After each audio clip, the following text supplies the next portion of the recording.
Auf den Aufnahmen der Überwachungskameras am Flughafen ist Lorraine Dares do Silva zu sehen, ein 19-jähriges Model mit vielversprechender Zukunft. Diese Aufnahmen sind die letzten Hinweise auf ihren letzten öffentlichen Aufenthalt im Dezember 2020. Danach verschwand sie spurlos, was ihre Angehörigen in Alarm versetzte und eine gründliche Untersuchung durch die Strafverfolgungsbehörden auslöste. Bald nahm der Fall eine Wendung, die ganz Brasilien erschütterte.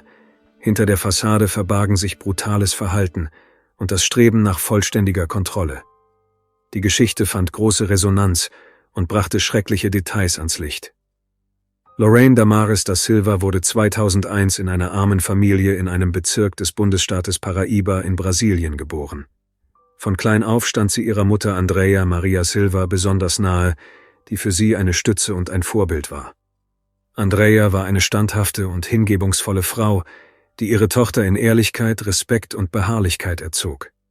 Trotz finanzieller Schwierigkeiten wuchs Lorraine in einer herzlichen und freundlichen Gemeinde auf, in der sich die Nachbarn gegenseitig unterstützten. Sie behielt immer ihre Lebensfreude und ihren Glauben an das Gute. Dank ihrer Bescheidenheit und Aufrichtigkeit wurde sie von ihren Mitmenschen respektiert. Lorraine konnte gut zuhören und hatte für jeden ein freundliches Wort übrig. Schon früh zeigte sie Interesse an Kunst und Theater. Ihre Leidenschaft für Mode entstand fast von selbst. Bei Schulveranstaltungen nahm sie oft an Modenschauen, Aufführungen und Kulturabenden teil. Sie hatte eine angeborene Anmut und Selbstsicherheit, aber am meisten faszinierte sie ihre Natürlichkeit. Lorraine wollte anderen nicht gefallen, sondern lieber sie selbst bleiben. Ungefähr 2017, als Lorraine 16 Jahre alt wurde, veränderte sich ihr Leben. Sie lernte Kennedy Ramon Alves Linhares kennen. Er war 13 Jahre älter als sie, hatte Erfahrung in der Geschäftswelt, war geschieden und zog 2 Söhne aus seiner früheren Ehe groß. Für die junge Lorraine wirkte er erwachsen, selbstbewusst und stabil, Eigenschaften, die sie attraktiv fand. Von Anfang an zeigte sich Kennedy als charismatischer und selbstbewusster Mensch. Ihre Beziehung entwickelte sich rasant. Er war aufmerksam, fürsorglich, und Lorraine, voller Träume, verliebte sich schnell in dieses für sie neue Gefühl. Bald zog sie zu ihm in seine Wohnung, wo ihr gemeinsames Leben begann. Kennedy lebte frei, kam und ging, wie es ihm gefiel, während Lorraine zu Hause blieb und an die Festigkeit ihrer Verbindung glaubte. Parallel dazu begann sie eine Karriere als Model. Ihre natürliche Schönheit und Aufrichtigkeit hoben sie von anderen ab. Mit jedem Tag wurde sie bekannter, nahm an Modenschauen, Fotoshootings und anderen Veranstaltungen teil und kam dem Ruhm und der persönlichen Verwirklichung näher. Ihre berufliche Laufbahn versprach eine große Zukunft, und sie war stolz darauf, etwas aus eigener Kraft erreichen zu können. Mit der Zeit begann sich jedoch die Beziehung zu Kennedy zu verschlechtern. Die Romanze, die zunächst voller Wärme und Verständnis schien, wurde zu einer Quelle von Spannungen. Kennedy, der ursprünglich reif und zuverlässig wirkte, begann Besitzansprüche und Kontrollbedürfnisse zu entwickeln. Lorraine, die sich zuvor in ihren Bestrebungen frei gefühlt hatte, stieß allmählich auf Einschränkungen, die ihr Partner ihr auferlegte. Das Zusammenleben von Lorraine und Kennedy wurde immer schwieriger. Er konnte sich nicht damit abfinden, dass sie ihren Freiraum haben und mit anderen Menschen kommunizieren wollte. Sein Verhalten änderte sich schlagartig, was sich auf die gesamte Dynamik ihrer Beziehung auswirkte. Trotz ihrer Träume von einem unabhängigen Leben und eigenen Erfolgen fand sich Lorraine in einer Beziehung gefangen, die von Kontrolle und Unsicherheit geprägt war. Streitigkeiten wurden zur Regel, und das Vertrauen, das das Paar einst verbunden hatte, schwand allmählich. Trotz innerer Konflikte versuchte Lorraine, ihre Karriere nicht aufzugeben, die ihr Anerkennung in den sozialen Netzwerken und neue Bekanntschaften einbrachte. Sie wusste, dass sie ihr Leben nicht auf die Beziehung zu Kennedy reduzieren konnte und suchte in der Modelbranche sowohl Unterstützung als auch eine Möglichkeit, sich selbst zu behaupten. Doch die toxische Umgebung begann sich auf ihren emotionalen Zustand auszuwirken. Die fröhliche und hoffnungsvolle Lorraine verspürte immer häufiger Angst und Unruhe. Ende 2020 fand sie endlich die Kraft, die Beziehung zu beenden, die sie innerlich zerstörte. Diese Entscheidung war jedoch nicht nur schwierig, sondern auch gefährlich. Die junge Frau wusste, dass ein einfaches Weggehen eine aggressive Reaktion provozieren würde. Deshalb schmiedete sie zusammen mit ihrer Mutter einen Fluchtplan und hielt alles geheim. Eines Nachts verließ Lorraine die Wohnung, die für sie zu einem Käfig geworden war, und fuhr in einen anderen Bundesstaat, wo ihre Familie auf sie wartete. Die Wiedervereinigung mit ihrer Familie war für sie nach Monaten emotionalen Drucks eine echte Erleichterung. Die ersten Tage waren voller Freude und Hoffnung. Doch Lorraines Erzählungen über ihr Leben mit Kennedy veränderten schnell die Atmosphäre. Angst und Schmerz waren in ihrer Stimme zu hören und spiegelten sich in ihrem Blick wider. Sie erzählte, wie er ständig versucht hatte, sie zu kontrollieren und sich manchmal gewalttätiges Verhalten erlaubt hatte, das tiefe Spuren in ihrer Seele hinterlassen hatte. Ihre Familie, insbesondere ihre Mutter, hörte ihr mit Schmerz und Besorgnis zu. Andrea war diejenige, die ihr immer zur Seite stand, und nun bestand sie darauf, dass sie nicht zu Kennedy zurückkehren dürfe. Ihre Angehörigen erinnerten Lorraine daran, dass sie Respekt, Freiheit und Glück verdiene und dass keine Beziehung es wert sei, ihre Würde zu verlieren. Sie redeten viel miteinander, unterstützten sich gegenseitig und tauschten Erinnerungen aus. Die familiären Bande wurden trotz der Trennung und der Entfernung nur noch stärker. Doch trotz allem, was sie durchgemacht hatte, hielt Lorraine weiterhin Kontakt zu Kennedy. Etwa einen Monat, nachdem sie bei ihrer Familie gelebt hatte, beschloss sie, nach Paraíba zurückzukehren. Tatsächlich stand die Rückkehr im Zusammenhang mit einer Schönheitsoperation, für die sie lange gespart hatte. Am Sonntag, dem 13. Dezember 2020, kam Lorraine in Paraíba an. Die Kameras am Flughafen filmten sie unmittelbar nach dem Verlassen des Flugzeugs. Wenig später schickte sie ihrer Mutter eine Nachricht, dass sie gut angekommen sei und es ihr gut gehe. Lorraine wollte zu ihrer Familie zurückkehren, um mit ihnen die Neujahrsfeiertage zu verbringen. Doch bald darauf brach sie den Kontakt ab. Das war seltsam, denn zuvor war sie nie lange verschwunden. Andrea konnte in dieser Nacht kein Auge zutun. Mit jeder Minute wuchs ihre Unruhe. Am nächsten Morgen, Montag, dem 14. Dezember, versuchte die Mutter vergeblich, ihre Tochter anzurufen. Als sie keine Antwort erhielt, wandte sie sich an die Polizei und meldete sie offiziell als vermisst. Nach der Anzeige starteten Lorraines Familie und Freunde eine intensive Suche über soziale Netzwerke, in der Hoffnung, irgendwelche Informationen über ihren Aufenthaltsort zu erhalten. Mit jeder Stunde wuchs die Sorge. Der Hilferuf verbreitete sich schnell in der örtlichen Gemeinde. Sofort wurde eine Spezialeinheit eingeschaltet. Man begann mit der Analyse von Lorraines Umfeld, ihren Angehörigen, Freunden und ihren Alltagsgewohnheiten. Bald wurde klar, dass Lorraine immer in Kontakt mit ihrer Familie stand, insbesondere mit ihrer Mutter. Ein Verschwinden von 3 bis 4 Tagen ohne jegliche Nachricht war völlig untypisch und beunruhigend. Bei der Untersuchung ihrer persönlichen Beziehung wurde besonderes Augenmerk auf ihre Beziehung zu Kennedy gelegt.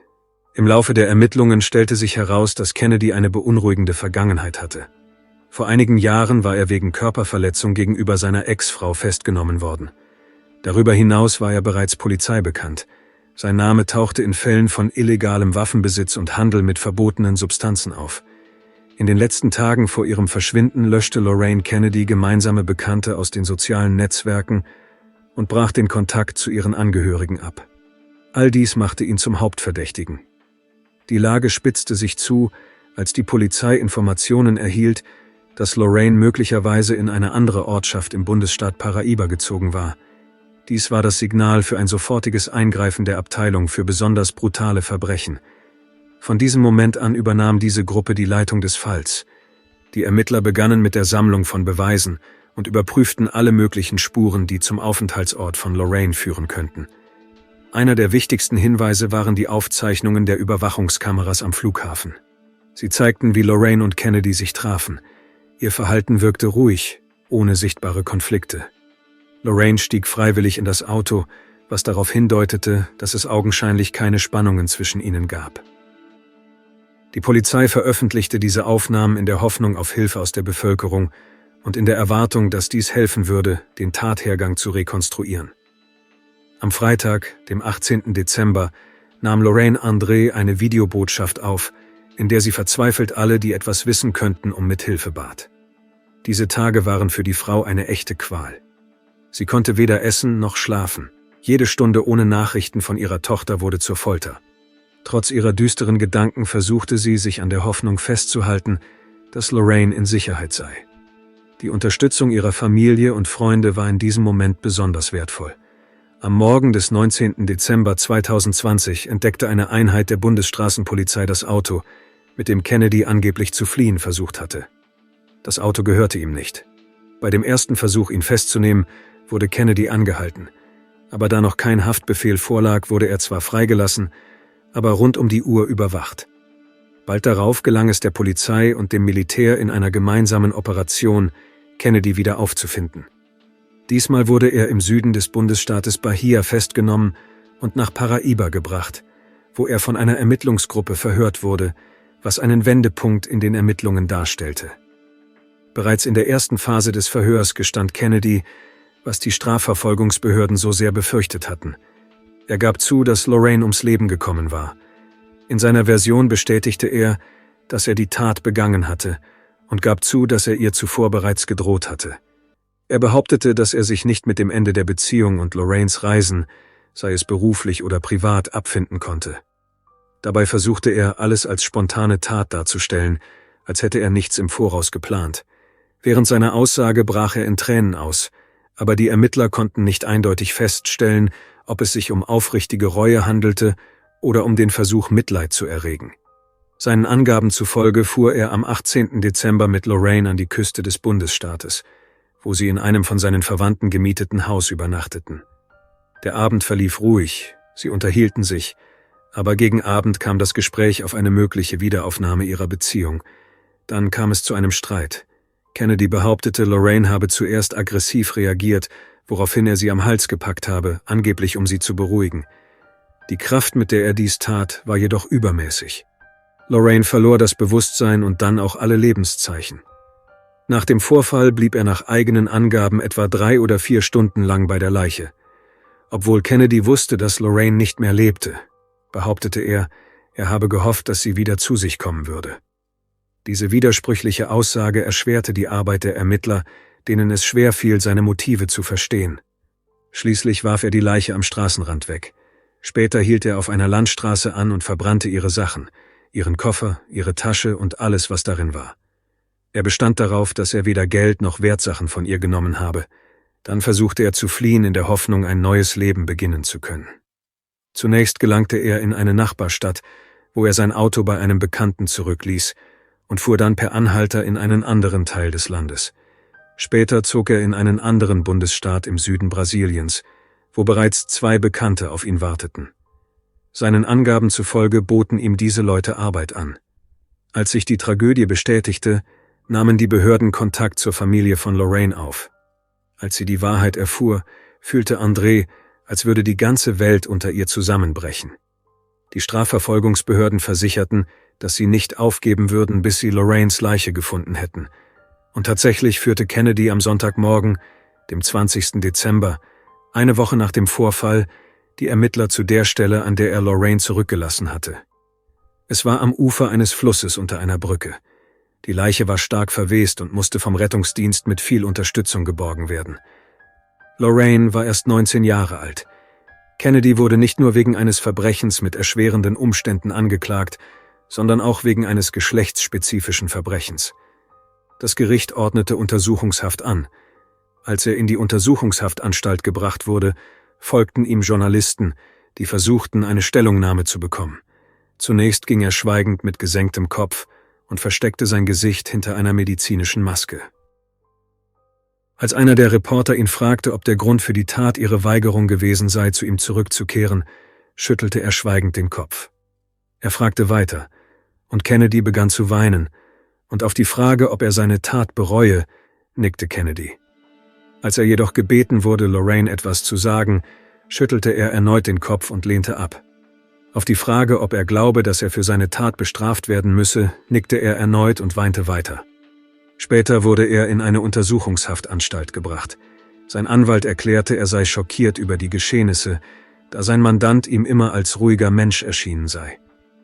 Bald darauf organisierten die Behörden eine Pressekonferenz, um den Journalisten und der Öffentlichkeit alle bekannten Details des Falls offiziell mitzuteilen.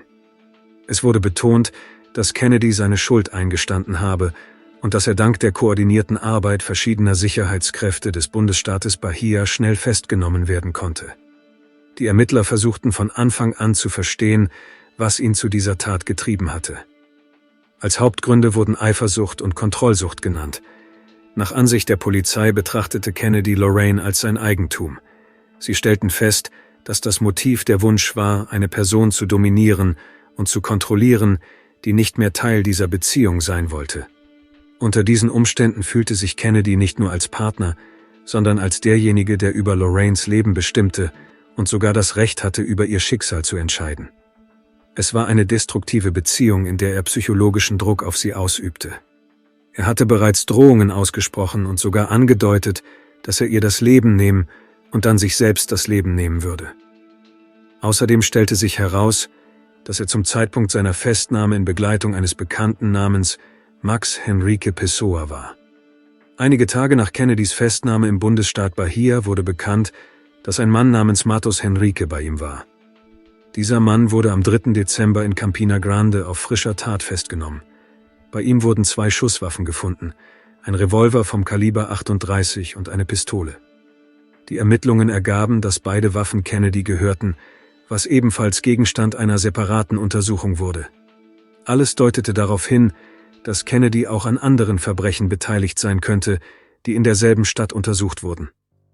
Was Lorraines persönliche Gegenstände betrifft, teilte der Ermittler mit, dass Kennedy zwar behauptete, sie verbrannt zu haben, aber den genauen Ort nicht angeben konnte. Das Gebiet, in dem er dies hätte tun können, war sehr groß, und trotz der durchgeführten Suchmaßnahmen wurden weder Spuren von Gepäck noch irgendwelche Hinweise gefunden. Es wurde auch bestätigt, dass Kennedy das Geld, das Lorraine für ihre Schönheitsoperation mitgenommen hatte, an sich genommen hatte. Es wurde eine Untersuchung eingeleitet, um festzustellen, wofür er es genau ausgegeben hatte. Die Strafverfolgungsbehörden gaben an, dass er zum Zeitpunkt der Tat allein gehandelt habe und dass die Freunde, die ihn später aufgenommen hatten, bereits verhört und freigelassen worden seien. Der Ermittler wies darauf hin, dass Kennedy nach Abschluss aller Ermittlungsphasen gemäß den geltenden Gesetzen vor Gericht gestellt werde. In der Zwischenzeit sah sich Lorraines Familie nicht nur mit einem tragischen Verlust konfrontiert, sondern auch mit realen Schwierigkeiten. Es mussten die Beerdigung und die Trauerfeier organisiert werden. Angesichts ihrer begrenzten finanziellen Möglichkeiten baten die Angehörigen um Hilfe, um sich würdig von Lorraine verabschieden zu können. Während die Ermittlungen liefen, tauchten in den Medien Bilder aus der Haftanstalt auf. Kennedy hielt eine Bibel in den Händen. Er erklärte, dass er seine Tat zutiefst bereue und sogar in den Hungerstreik getreten sei. Während die Justiz ihren Lauf nahm, fand Lorraine Andres Mutter die Kraft, im Namen ihrer Tochter zu sprechen. Sie ließ die Geschichte nicht in Vergessenheit geraten und setzte sich dafür ein, dass die Verantwortlichen für die Tat zur Rechenschaft gezogen wurden. Im Mai 2023 kam es zum Prozess. Die erste Zeugin war André. Erschüttert und am Boden zerstört erzählte sie alles, was sie wusste. Sie betonte, dass Kennedy ihr Leben und das Leben ihrer ganzen Familie zerstört habe. Sie bestand darauf, dass er für seine Taten die höchstmögliche Strafe erhalten müsse. Nach Abschluss ihrer Aussage hörte das Gericht weitere Zeugen an, darunter einen Freund von Lorraine und mehrere Polizeibeamte. Ihre Aussagen stimmten in den wesentlichen Punkten überein, sodass der Staatsanwalt erklären konnte, dass die Ermittlungen eindeutige Beweise für Kennedys Schuld lieferten. Am 23. Mai 2023, nach fast 10-stündiger Verhandlung, befand das Gericht Kennedy für schuldig und verurteilte ihn zu einer Freiheitsstrafe von 25 Jahren und 6 Monaten. Darüber hinaus wurde er vom Richter dazu verurteilt, der Familie von Lorraine eine Entschädigung für immaterielle Schäden in Höhe von 20.000 brasilianischen Real zu zahlen, was zu diesem Zeitpunkt etwa 4.000 US-Dollar entsprach. Weder die Staatsanwaltschaft von Paraíba noch Kennedys Anwälte legten Berufung gegen das Urteil ein. Nach dem Prozess kehrte Kennedy in das Hochsicherheitsgefängnis zurück, wo er seine gesamte Strafe verbüßen muss.